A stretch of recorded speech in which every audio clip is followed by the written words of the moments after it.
Hey, hello everyone. My name is Samson. I'm with Giltedge Africa since 2006 to 2000 and now. In 2008, I became a tourist guide.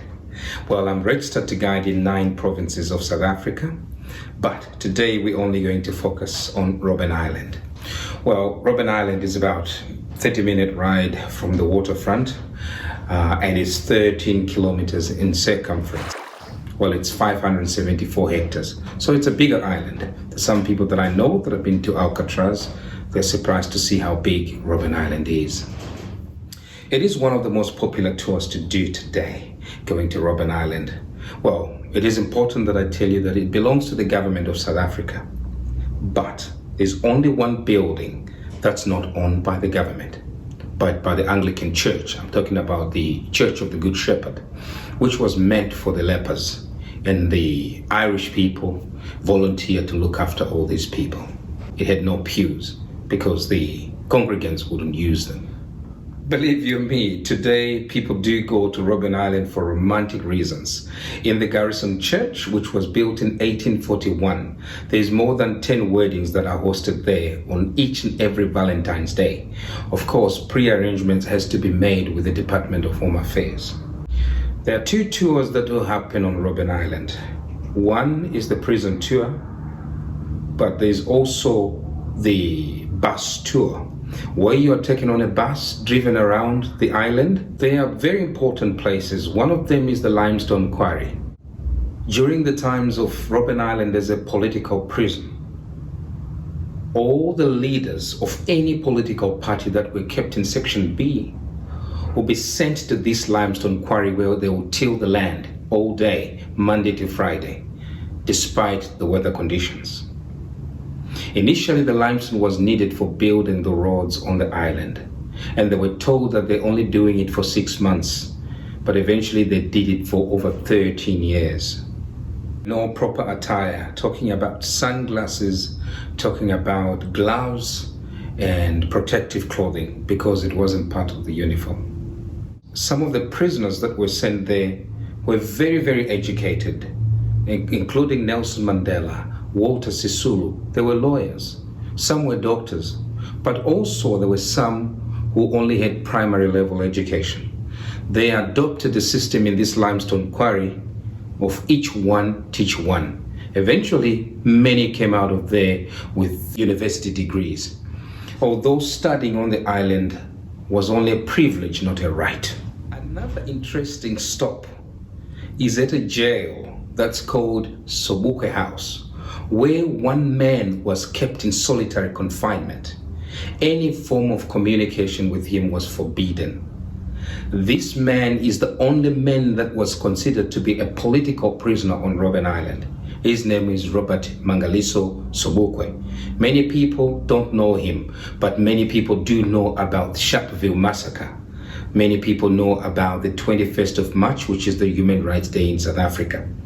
He is the guy behind all that. And by the way, if you visit Robben Island today, you may not see people tilling the land, you may not see people cleaning up kelp, but some of the inmates, the politically incarcerated beings, they are some of the guides on the island. They will tell you first-hand information story. At the moment, we got about 12 of them that are still alive. But there's also one who is different, unique in a way. He wasn't an inmate, but he was an officer.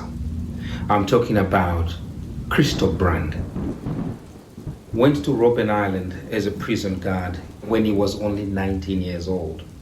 For his training, he was sent to all the notorious jails in South Africa. And then on the last note, he was told that all that he has seen is nothing. Now he's going to see the real criminals.